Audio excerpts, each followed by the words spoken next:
O Acelere Imob é para você do mercado imobiliário que busca conhecimento e novas conexões, construído por pessoas que vivem o mercado diariamente e junto com você. Vamos acelerar o mercado imobiliário? Bem-vindos a mais um episódio do Acelere Imob especial Loteamentos. Meu nome é Larissa Catalã, sou CEO da Megali Hub e ao meu lado, meu parceiro e sócio, Myron César. E aí, pessoal, mais um episódio aqui pra gente, animado aqui para trazer um case bacana também, falar um pouco aí sobre o novo urbanismo, Larissa. Isso aí, case não, cases, né? Cases. Então a gente tem muita coisa para falar aqui hoje para aprender e absorver sobre o que é urbanismo, como construir cidades e lugares melhores. Tenho certeza que vai ser um papo muito rico. Antes de apresentar o nosso convidado, quero primeiro, pedir para vocês já compartilharem, curtirem, se inscreverem, ajudar a levar a mensagem do episódio para outras pessoas também e agradecer o nosso patrocinador master, Fabrício Gurgel, que está aparecendo agora na tela, nosso amigo e parceiro Fabrício, que acreditou no movimento e está aí nos ajudando a acelerar o mercado imobiliário. Então, muito obrigada, Fabrício, e conheçam também o trabalho da coordenação dele. Bom, agora sim, estamos aqui com o Hélio, da área Urbanismo. Seja bem-vindo, Hélio. Obrigado, muito obrigado pelo convite, é um prazer estar aqui com vocês. A gente que agradece. E Hélio, eu queria que você contasse pra gente um pouco da sua trajetória e como que iniciou a área Urbanismo. Claro. Olha, já na faculdade eu sabia que eu queria trabalhar com urbanismo, mas não sabia bem o caminho. E aí eu fui fazer mestrado e depois doutorado em planejamento urbano. Comecei a estudar os loteamentos e condomínios que estavam aparecendo ali na borda da cidade de Campinas. E quando eu estava na passagem do mestrado para o doutorado, eu conheci uma pessoa lá na Alphaville Urbanismo que falou, olha, aqui não tem vaga para trabalhar, mas tem um escritório que faz os projetos para a gente, vou passar o seu currículo para lá. E foi aquela sequência de felizes coincidências. O escritório, a Habitat, estava justamente com um projeto em Campinas, lá no CEATEC, no Polo Tecnológico de Campinas, junto com o escritório do Jaime. Né? Olha que legal. E aí eu fui conhecer a Mara, mostrei meu currículo e tal, ela falou, bacana, tudo muito teórico, mas agora vamos botar a mão na massa, né? Vou te ensinar como é que desenha de fato. E aí eu fiquei 5 anos na Habitat, trabalhando no começo com alguns projetos para Alphaville, mas logo a gente começou a trabalhar com outros clientes, Brasil afora e tal, e eu devo muito a essa primeira experiência que me possibilitou entender o que era o urbanismo.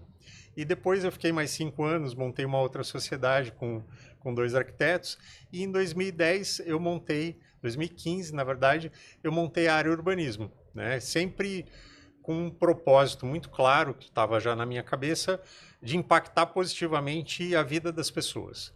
Falei, olha, urbanismo é coisa séria, né?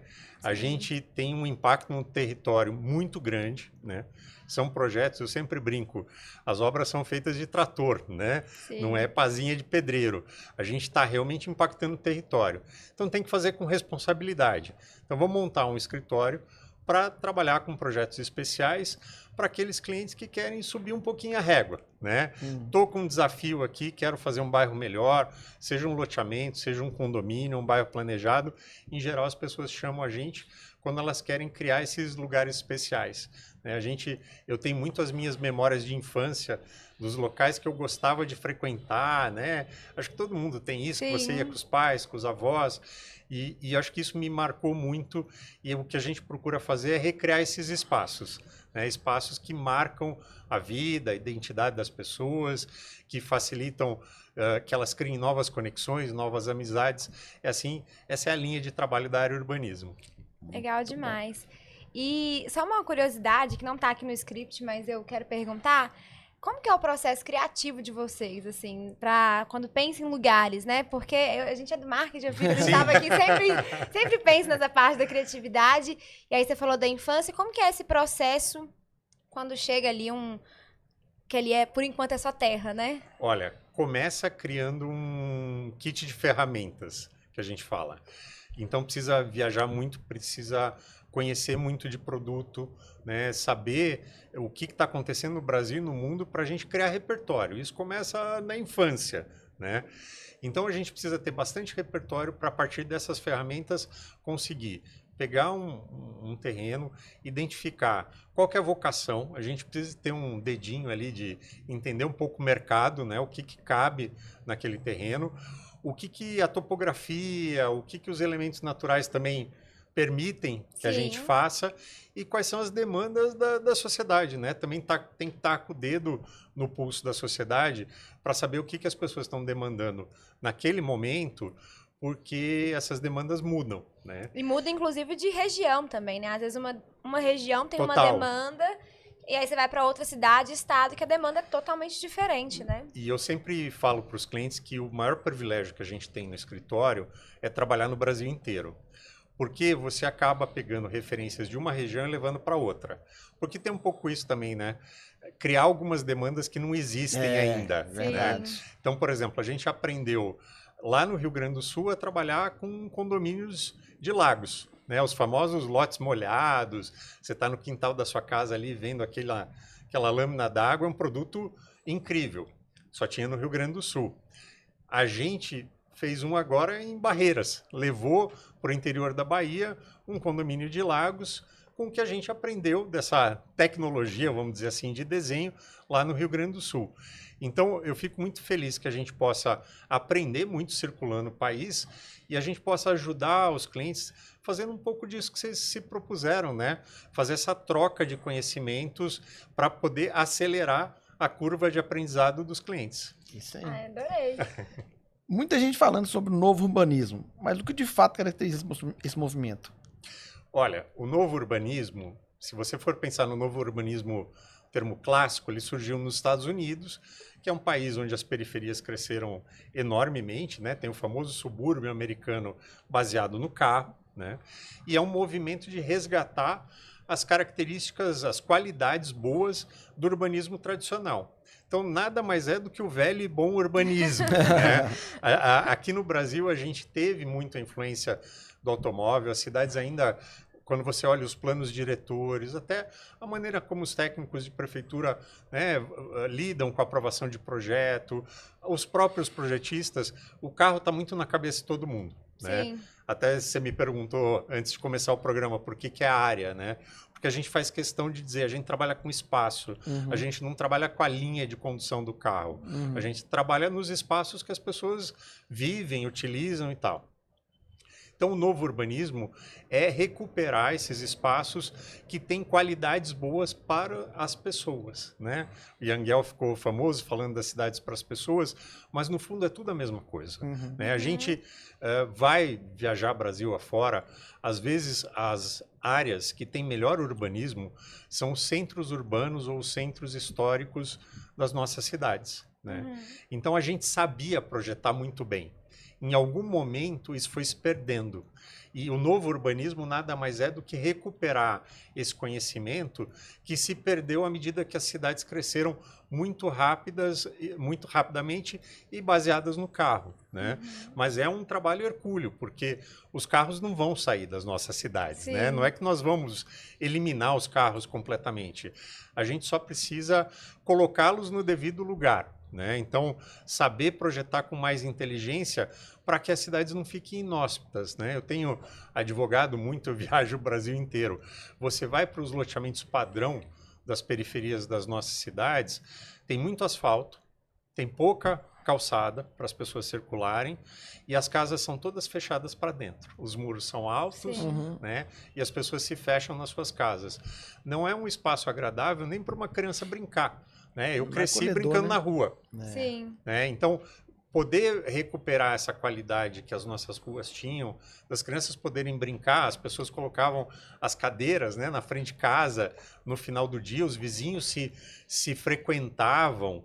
O novo urbanismo é tentar recuperar essas qualidades. Hoje a gente não sabe nem o nome do vizinho, né? Não sabe. E é compreensível. A vida mudou, né? Sim. Não adianta a gente também fantasiar que as pessoas vivem do mesmo jeito que né? viviam nos anos 50. Mas, por exemplo, justamente porque as pessoas chegam tarde em casa, saem cedo para trabalhar, a vida já é um pouco mais estressante. Você tem um local no seu bairro que você possa levar seu filho para jogar bola no final de semana, ou que a comunidade possa fazer um evento, uma festa, uma celebração, ficou mais especial ainda. É. Então, uma coisa que era comum na vida das pessoas, hoje é realmente um evento, é uma coisa muito especial. E aí a importância de recuperar isso. E a gente não entende também o quanto que isso impacta, né, o dia a dia. Que é isso que você falou, assim, às vezes a gente não imagina, porque na correria do dia a dia a gente não presta atenção, tanto que isso faz falta, né? Sim, Que... vai desde o caminho que você faz para chegar em casa, que isso é uma coisa que a gente fala muito para os clientes, né? Tem aquela sensação de, ufa, cheguei em casa, né? Você fazer uma entrada bonita na sua volta para casa do bairro. Então, eu sempre brinco, teve uma inteligência muito grande no Alphaville Graciosa, quando a Viller Arquitetos foi projetar, eles fizeram a entrada dos condomínios cortando o campo de golfe. Porque golfe é uma coisa meio polêmica, né? Teve uma época que era moda, mas pouca gente joga golfe, de fato. As pessoas compram mais pela paisagem. Sim. E aí não tem nada melhor do que entrar e sair de casa pelo golfe. Mesmo que você nunca coloque o pé no campo de golfe, aquela vista linda quando você está passando para chegar na sua casa é o que fica. Eu reparei muito nisso, eu fiz uma viagem recente, eu fui para África do Sul, Cape Town. E aí, eu lembro que quando eu voltei, a primeira coisa que eu falei assim, nossa, saudade de andar numa cidade bonita, assim. Sim. De ir a trabalho num lugar que mesmo que seja lá, vou ficar 40 minutos no carro, 1 hora, mas num lugar que seja agradável. Então, assim, quando a gente viaja, que a gente, acho que a gente nota o tanto que isso é bom, né? O tanto que traz qualidade de vida mesmo. Então, isso é muito legal. E eu queria que a gente falasse um pouquinho, assim, que tem essa parte de desenvolver conceito, né? Produtos com conceito. Mas aí o loteador sempre fala, mas e a viabilidade? Sim. Então vamos falar um pouquinho como fazer isso sem prejudicar a viabilidade com do produto. certeza. Lembra da caixa de ferramentas que eu falei? Ela serve para isso também, né? Então, por exemplo, quando você está fazendo um loteamento aberto, que tem um caráter de renda média ou mais econômico, um erro muito comum que as pessoas fazem é projetar praças grandes demais. Né? Porque a qualidade da praça, ela não é dada pelo tamanho, ela é dada pelo equipamento. E uma área muito grande é muito caro de equipar. Né? Não há dinheiro que vença para equipar. Então, o que acontece? Às vezes faz uma praça grande, mas não equipa, deixa lá, né? Só com gramadinho e tal, e aquilo não tem utilização. O nosso trabalho como urbanista, até para depois dar suporte para o paisagismo, para quem vai fazer o placemaking e tal, é desenhar espaços nas dimensões corretas. Então, pracinhas pequenas, né? Que você consiga colocar um banquinho, colocar um playground. Pode parecer muito simples, mas para as pessoas que estão comprando um lote, né, num loteamento aberto, aquilo faz muita diferença. Você saber que a 2, 3 quadras da tua casa, teu filho pode brincar ali em segurança e tem um equipamento colocado. Né? Tentar diminuir o viário é sempre um desafio. A gente tem que ir sempre no limite do que a legislação permite para diminuir a quantidade de dinheiro que a gente gasta com asfalto. Sim. Eu quero que o cliente gaste menos dinheiro com asfalto para que ele possa, de fato, gastar com parquinho, com paisagismo, com aquilo que faz diferença. Às vezes passa por diminuir o tamanho do lote. Né? A gente tem um preconceito muito grande em diminuir o tamanho do lote, inclusive as prefeituras, né? E, de novo, a gente tem que fazer um papel de advogado aqui, né? Para as prefeituras se conscientizarem de que não é necessariamente o tamanho do lote que dá qualidade do bairro. Né? Eu sempre brinco com os clientes, se 250 metros fosse necessariamente ruim, as pessoas não estavam se estapeando aqui nos jardins para comprar os terreninhos pequenos. Né? É o bairro que vai dar a qualidade. Então, a gente tem que, quando tem recursos limitados, saber gastar, saber investir esses recursos onde vai dar mais retorno para o nosso cliente e para o comprador dele. A questão da viabilidade é uma que nunca sai da nossa cabeça, né? Como eu falei para vocês, a gente quer deixar um impacto positivo nas nossas cidades. Só dá para fazer isso se os projetos saírem do papel. Para sair do papel tem que ter viabilidade. Então, mesmo no loteamento aberto, mesmo no loteamento mais econômico, você consegue, com pequenos ajustes no desenho, mudar a forma como o dinheiro é investido. Não, legal demais. Há um equilíbrio delicado entre o desenho urbano e o resultado comercial. Quais cases mostraram que um bom urbanismo pode ser também um bom negócio? Você falou com a gente num case. A gente estava conversando justamente de um podcast que acontece antes do podcast, né? Um case que eu sempre mostro para os clientes é o caso do Estrela Alta, lá em Juiz de Fora, né? Quando eu conheci o Rodrigo Mendonça, da Estrela Urbanidade, ele já tinha um projeto quase aprovado de um outro escritório, e a gente conversando, falou, olha, Rodrigo, não é uma questão se o projeto é bom ou ruim, né? Não estamos aqui para criticar o trabalho de ninguém. Falei, mas pela nossa experiência, você seguir as ruas, né, acompanhar as curvas de nível, vai diminuir a tua movimentação de terra, né?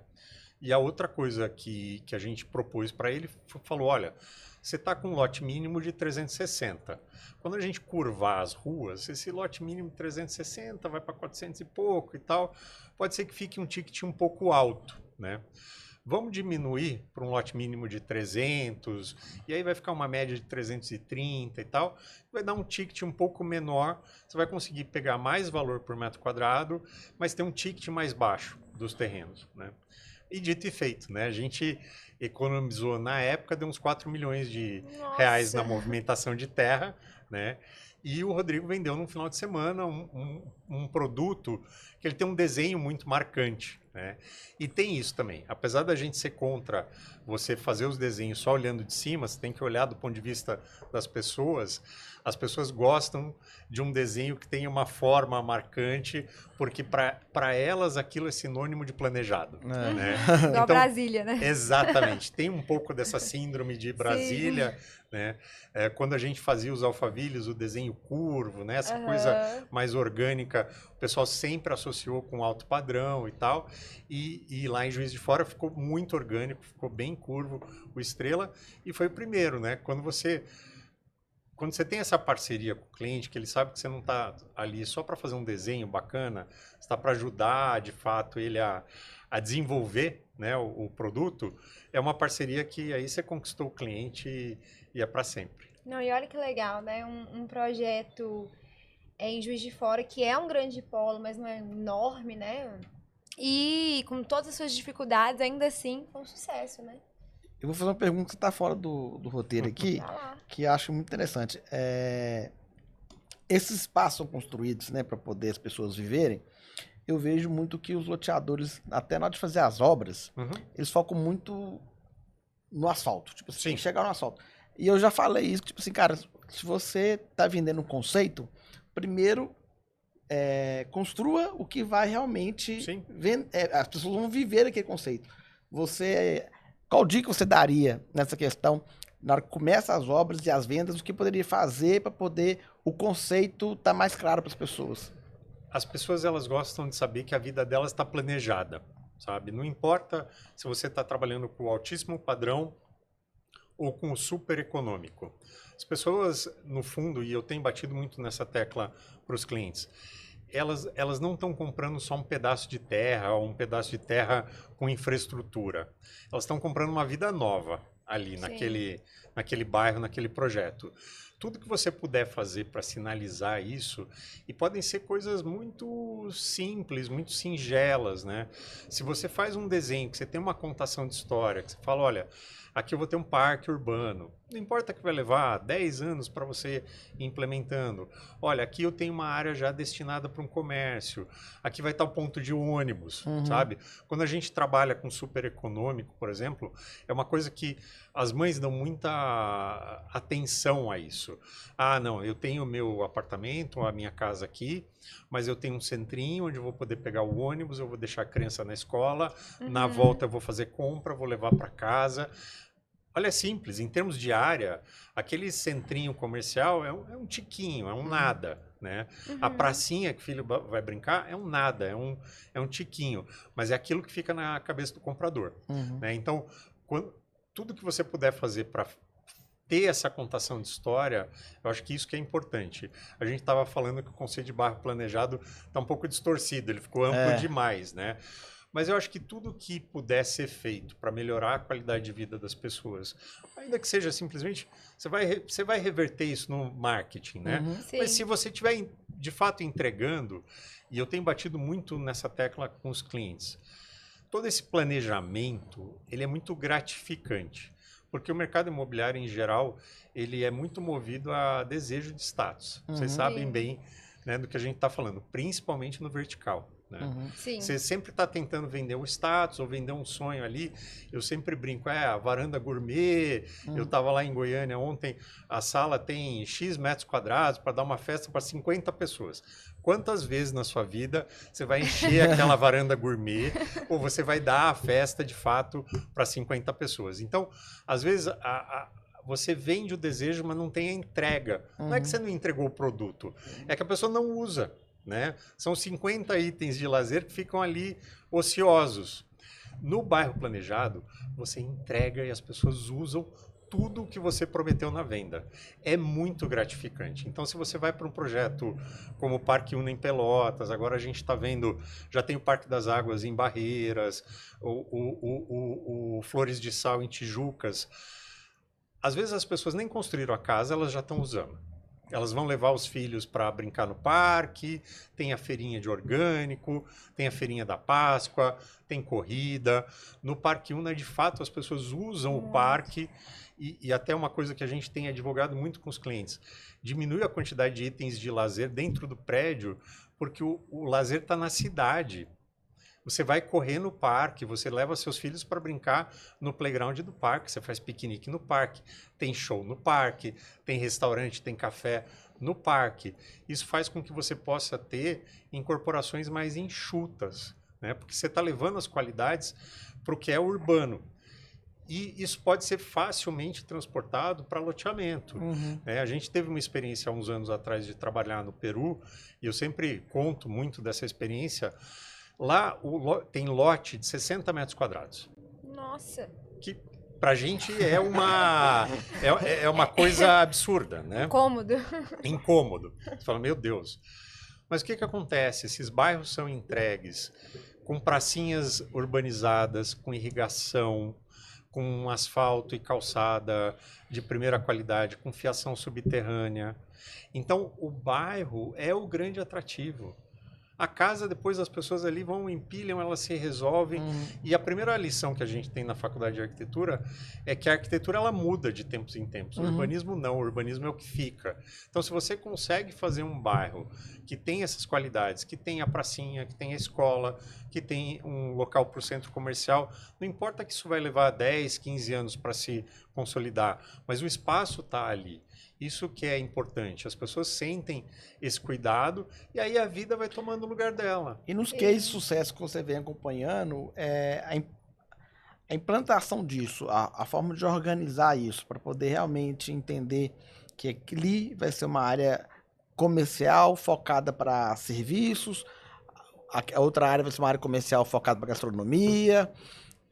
Como que você vê que o loteador age para poder aquele planejamento ser executado de fato?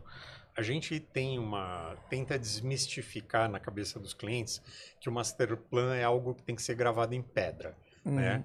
O master plan não serve para isso, né? E até a palavra master plan mesmo é para fazer um plano mestre que você vai ajustando ao longo do desenvolvimento do projeto. Então, ninguém tem a pretensão de hoje saber exatamente como vai ser o centro comercial daqui a 7 anos, que seja, né? O que a gente procura é dar um norte. Qual é a melhor região do projeto para desenvolver uma centralidade comercial? É aqui. E aí vão vindo camadas de projetos, layers de projetos em cima, que vão se adaptando ao longo do tempo. Então, por exemplo, as áreas comerciais mudaram muito. De novo, estava em Goiânia ali, fui visitar o centrinho comercial do Alphaville Goiânia, do primeiro. Está absolutamente datado. O que se faz hoje em termos comerciais não tem mais nada a ver com aquilo. Então a gente também vai tentando desmistificar na cabeça do cliente para ele não reproduzir o passado, para a gente começar a pensar em alguma coisa que vai ser o futuro. E aí a área comercial hoje em dia ela cresce muito mais organicamente, né? E a gente tem batido na tecla com os clientes, tem muito a ver com curadoria. Né? No empreendimento de alto padrão, às vezes precisa só de um café, sabe? Para dar o tom, um restaurante bacana, alguma coisa assim. E se você vai no econômico, é um comércio, mas que está ancorado num lazer também. Eu levo porque tem um playground que os meus filhos gostam. E você vai construindo isso organicamente, que é melhor como modelo de negócio e é melhor como projeto para as pessoas, né? Uhum. Porque você vai moldando ao teu cliente à medida que os anos vão passando. Então, voltando para a tua pergunta, a gente procura definir as estratégias. Então, se eu quero fazer as pracinhas, são pequenas e são espalhadas pelo projeto em locais que faça sentido. Tem que ser minimamente plano, tem que estar uma distância de caminhada da casa das pessoas, tem que pensar num equipamento que faça sentido para aquilo, o comércio tem que estar no local de maior passagem para as pessoas, tem que ser de fácil acesso, mas tem que ter movimento, tem que ter movimento de preferência também do pessoal de fora para atrair essa área comercial. Então tem uma inteligência básica ali que você consegue aplicar independente do padrão e do tipo de projeto para formatar o que a gente fala que é quase uma cidadezinha. Né? Se fosse ser uma cidadezinha, tem o centrinho, tem a praça cívica, tem a praça da igreja, né? tem a pracinha perto de casa, cada uma com a sua característica. Então, o urbanismo tradicional era isso, é resgatar um pouquinho disso. E até vou complementar a sua resposta na visão do marketing também. Tem algumas estratégias que a gente utiliza para fazer aquilo ser visualizado, né, enquanto ainda está em obra, em execução. A gente tem usado bastante sinalização em placas, então aqui vai ser a pracinha, e aí faz a parte conceitual, né, entrega ali o conceito, mas coloca também Futura Praça do Mirante, Futura Praça, porque a pessoa já começa a visualizar aquilo. Sim. E em parceria com os empreendedores loteadores, a gente começa a levar eventos, e eu vejo que lá no Parque Una tem muito, e outros, né, assim, eventos que tem a ver com o estilo de vida que a gente quer naquele bairro. Então, eu promovo uma corrida, eu promovo um piquenique em família, faço um show ali já naquela área que vai ser a Futura Praça, que aí eu já começo a ditar o tom que eu quero ali, né, em termos de vivência, né, então levar aquilo que está no imaginário das pessoas, que a gente vendeu lá no vídeo conceito, que a gente vendeu lá na hora da divulgação, de forma mais palpável, com experiências e com sinalizações também, assim, até essa parte offline, essa parte de comunicar de forma muito clara o que é cada coisa, faz total diferença. E contando essa história para os clientes também, né? É o que você falou sobre a segurança de todo mundo querer ter certeza das coisas. Então, assim, acompanhamento de obra, manter esse relacionamento com o cliente, fazer ele lá visitar a obra, tudo isso você vai meio que reforçando aquela história que você criou lá atrás. Então, o marketing também ajuda muito a essa construção, né, com várias estratégias. E só o último exemplo também, quando é de alto padrão, a gente sempre tenta agregar alguma marca, né, que já puxe os outros. Então, lá em BH, por exemplo, tem o Verdemar, né, que é o supermercado chique de BH. Aí o empreendimento que é de alto padrão, o que ele faz? Esses bairros, ele fala, vai ter um Verdemar ali, que ali o próprio Verdemar vai puxar o estilo de restaurante que vai ter do lado, do lado, do lado. Assim como a gente faz nos shoppings, né, enfim. Então, tem algumas estratégias aí. Dá uma chancela, né? A gente tem falado muito para os clientes para projetar a fase 00. Né? A gente falou de empreendimento faseado antes de começar a entrevista e como é importante o faseamento. É tão importante que tem uma fase que começa antes do primeiro lançamento, que é justamente para dar esse gostinho para o cliente do que vai ser o bairro. Né? Legal. A fase 00, a gente brinca que é um decorado de bairro. Porque bairro planejado, ninguém sabe muito bem o que é, né? Sim. Se a gente tem dificuldade de definir um conceito, imagina o cliente leigo no assunto, né? E o incorporador, ele precisa dar um gostinho para o cliente do que ele vai ter ali.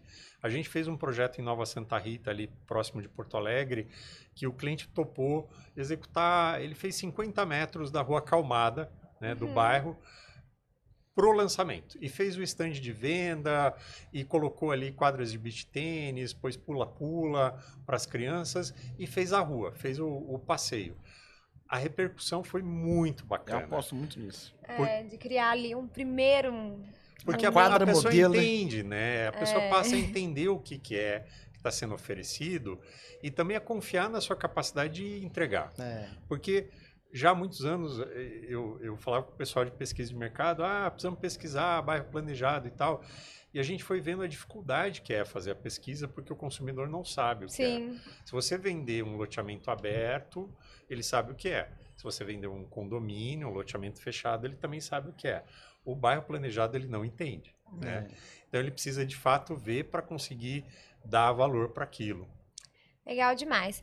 E muita gente pensa, né, que esse novo urbanismo, bairro planejado, é só para produtos de ticket maior. É possível fazer isso para produtos populares também? Com certeza, para as diferentes faixas de renda, né? A gente fez um master plan, depois foi comprado ali pela MRV em Campinas, num bairro super econômico, na periferia da cidade, que usa esses conceitos de ter a centralidade, de ter as pracinhas. Ali a gente fez um trabalho, a legislação de Campinas permitia na época, as ruas, a gente criou quase como superquadras, onde as ruas tinham um calibre um pouco maior e dentro dessas superquadras as ruas eram mais estreitas, que é um conceito que eu gosto muito porque é uma utilização mais inteligente do recurso.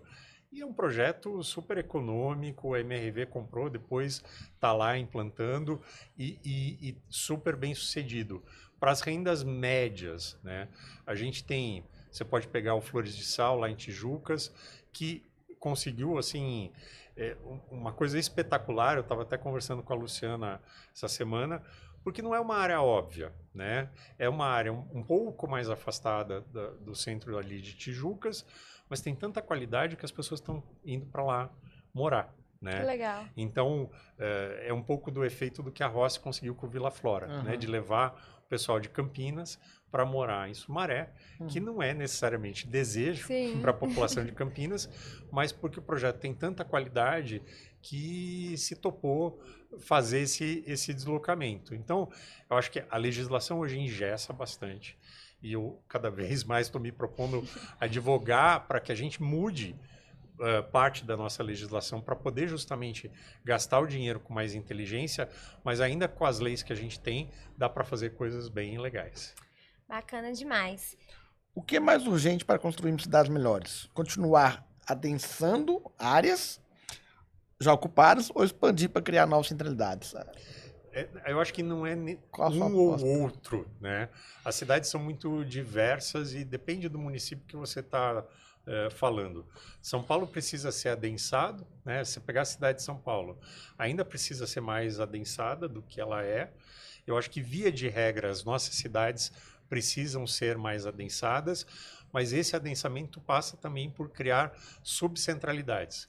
Porque numa metrópole desse tamanho, não adianta imaginar que todo mundo vai vir para o centro trabalhar toda manhã e voltar para casa. Então, distribuir um pouco os empregos numa cidade grande é quase que uma condição, né? E o que a gente tem visto, nas áreas em que são propícias para criar novas centralidades, é que as pessoas estão querendo abrir mão do carro, né? Elas não vão vender todos os carros, mas se tem dois, vende um, e elas querem ter a possibilidade de não depender tanto do carro. Então, projetos mais adensados, seja nas áreas mais urbanas, ou seja, na expansão da cidade, é uma coisa que a gente acredita muito no escritório e a gente advoga bastante para isso. Por quê? Urbanizar é caro, não é, né? Urbanizar é caro. E para você poder pagar pelos serviços urbanos e pelos serviços ambientais de qualidade, eu preciso ter gente, né? Então, acho que no passado a gente tinha uma visão muito errada de que preservar é fazer lote grande, né? E deu muito errado, né? A gente tem N exemplos em várias cidades do Brasil para provar que não deu certo, né? Para o nosso padrão de renda, o correto é a gente adensar mais mesmo, fazer lotes menores, empreendimentos mistos, onde tem casa pronta, tem apartamentos, né, para justamente ter uma qualidade melhor do urbanismo, da parte de meio ambiente e ter serviços, ter mais qualidade de vida. Eu sempre falo, adensar em si não é o problema, tem que fazer direito, né? Você vai para o Japão, Tóquio é uma cidade super adensada. Sim. Quando eu fui visitar, eu falei, nossa, deve ser uma cidade agressiva, né? Fui preparado para ser uma cidade barulhenta e tal, caótica. Não, ela é muito mais tranquila do que São Paulo. Tem muito mais verde, ela é muito mais silenciosa, tem transporte público, porque aquele adensamento gera recursos que, se bem empregados, se traduzem numa cidade melhor. Legal demais. Falando de tecnologias, né? Sim. Como inteligência das coisas, a gente está falando muito de smart cities, enfim. Como você imagina o impacto disso nos empreendimentos nos próximos anos? Eu acho que a gente vai ter muito impacto nas mudanças de meios de transporte, né, para os próximos anos. Eu acho que já, de novo, vai ser difícil se livrar dos veículos automotores, mas não necessariamente eles vão ter o mesmo formato que eles têm hoje. A gente tem visto, por exemplo, na Ásia, uma proliferação de carrinhos para uma ou duas pessoas. Sim. Carrinhos pequenininhos e na Europa carrinhos de golfe, né? Um carrinho de golfe turbinado, mas é isso. E eu acredito que a gente vai começar a ver isso cada vez mais em profusão. Em São Paulo a gente tem os patinetes elétricos, a gente já tem as tecnologias. A dificuldade hoje é muito mais política e comportamental do que tecnológica. A gente consegue, por exemplo, de novo, fazer ruas muito menores, ruas menores para carros, sobretudo as ruas locais, né? Trazer de novo qualidade para essas ruas, porque a gente consegue ter uma mistura de modais aí de transporte. E você vai ter muito provavelmente daqui a uns 3 anos eVTOLs, né? Os veículos elétricos aéreos sobrevoando as nossas cidades, e aí a gente estava falando de centralidade, né? A gente trabalhou no Parque Una lá de São José dos Campos. São José é o lar da Embraer, né? Faz todo sentido ter um porto ali de eVTOL que conecte com o aeroporto de Guarulhos, que conecte com o centro de São Paulo.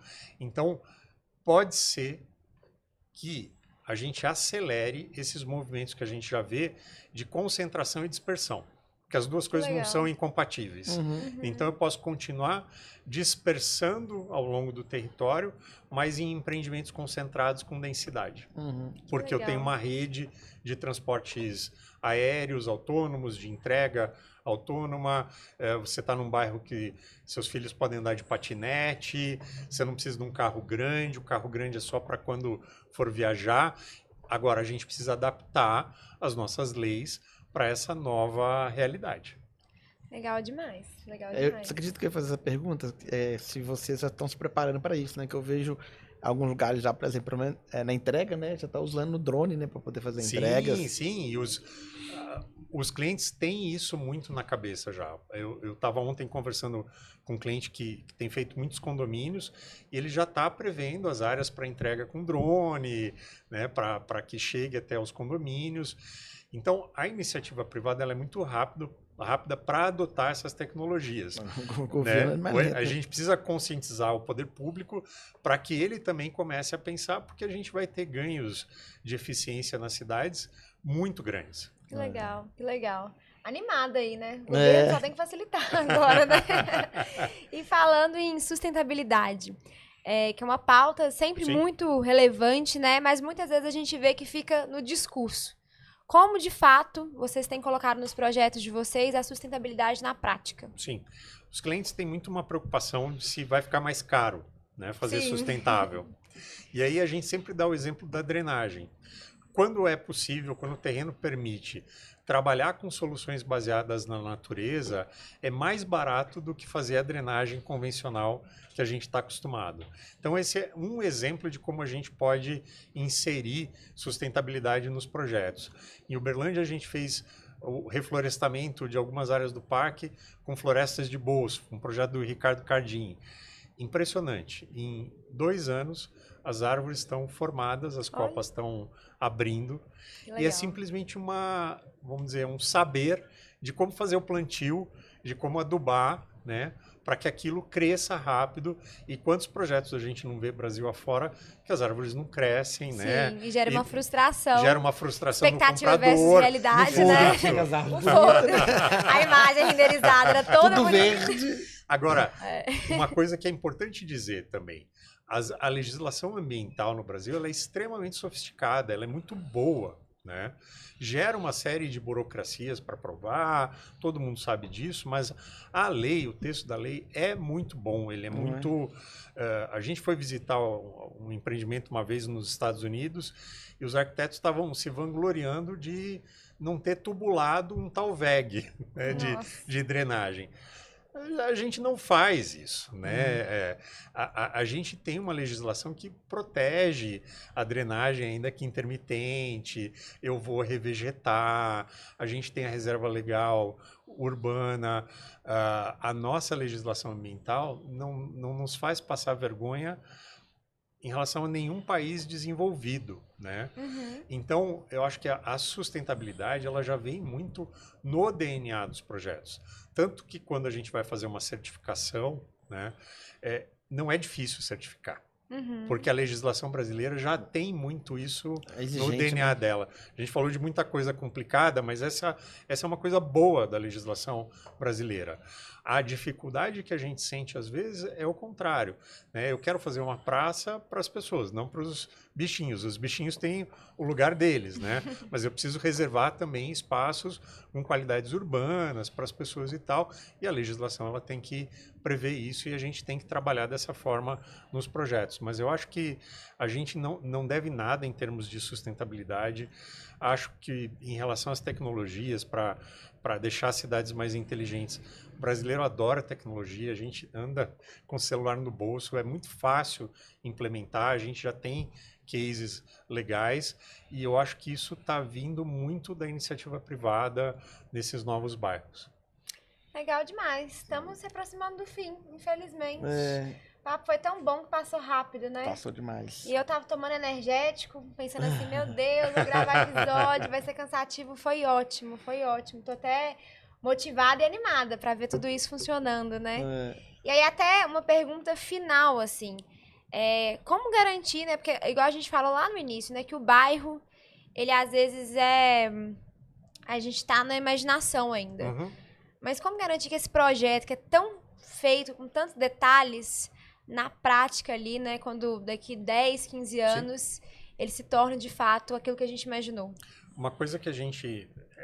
esse teu comentário ressoa muito comigo, porque quando eu comecei a trabalhar, eu falava, nossa, mas a gente produz umas imagens lindas de uns bairros, depois você vai ver implantado, né? Alguns eles se desconfiguram. O que a gente vai percebendo com o tempo? Que a tecnologia, né? A gente oferece para o cliente o hardware, mas tem um software que vem depois em cima. E as associações de moradores, o regramento urbanístico, quando bem implantado, é o que vai garantir que aquele bairro envelheça com qualidade, sabe? Que ele vá de fato se amadurecendo. Então pode ser um projeto de incorporações. Acho que o Vila Flora até hoje é o melhor exemplo que a gente tem no Brasil.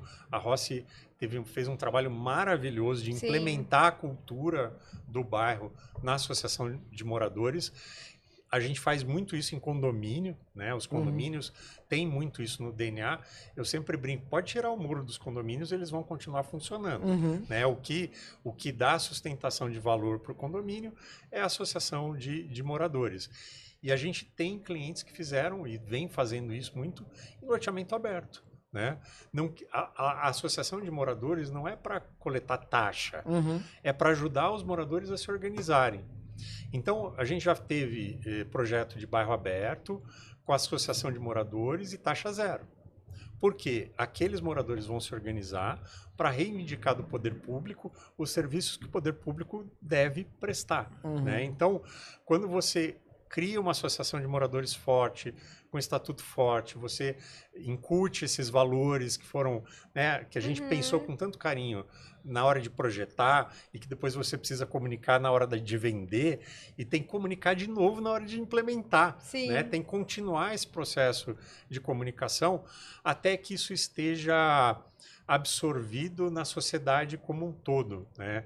A gente vai para outros países, é por isso que a gente viaja para ver cidades, principalmente hoje em dia, de países que têm uma cultura urbana mais, vamos dizer, equalizada do que a nossa. Né? E o nosso trabalho é trazer esse saber, é trazer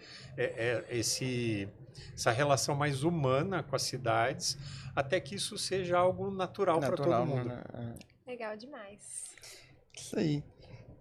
A gente sempre gosta de terminar. Qual legado você gostaria de deixar com a área urbanismo para o mercado? Olha, o principal legado é impactar positivamente a vida das pessoas que vão morar, trabalhar, se divertir nos projetos que a gente faz.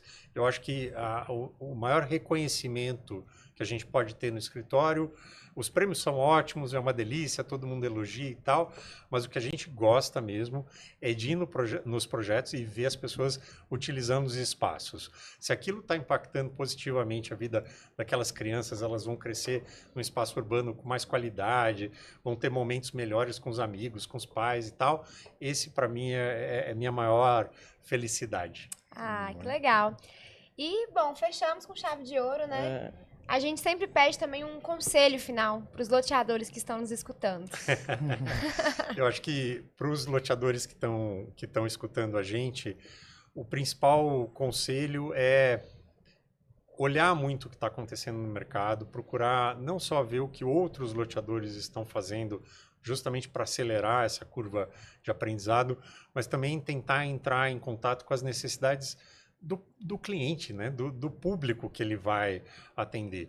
A sociedade mudou bastante nos últimos anos e ela vai continuar mudando, e eu acho que a gente não pode olhar para trás, né? O mercado imobiliário ele tem um hábito não muito legal de ficar olhando no retrovisor. Né? Sim. O país cresceu muito nos anos 70, 80, 90. A gente acha que ele vai continuar crescendo, que as famílias vão continuar grandes, né? E que o mercado imobiliário é isso. Não. O mercado imobiliário muda e ele está mudando bem rápido, então a gente precisa começar a olhar para onde a gente está indo no futuro e projetar para esse futuro. Sensacional.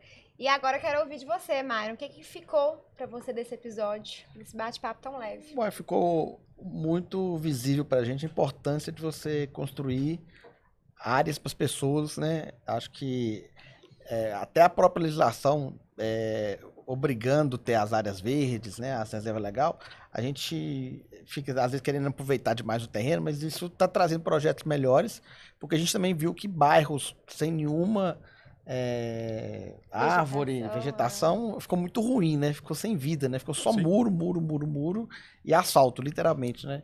Então, eu acredito que essa legislação ajudou a gente a fazer projetos melhores e a importância de você ter a associação do bairro para poder cuidar daquele projeto ali, para a implantação daquele planejamento, daquele master plan realmente se concretizar. Tem que ter esse olhar, porque não adianta a gente só planejar, a gente também tem que executar e implantar, né? A associação é a forma aí da gente conseguir controlar um pouco, né, como as coisas vão acontecer.